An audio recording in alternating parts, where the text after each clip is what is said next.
bringing you info at the speed of now. What's today's instant insight? On Android devices, ringtones are usually stored in the Ringtones directory, accessible through the File Manager app.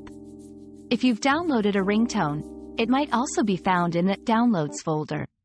For ringtones that come pre-installed on your device, these are typically embedded within the system directory, which is not directly accessible without root access.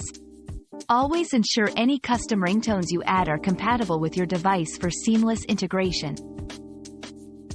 Your daily dose of discovery ends here, but the journey of learning never stops. Subscribe and join us again for more answers tomorrow.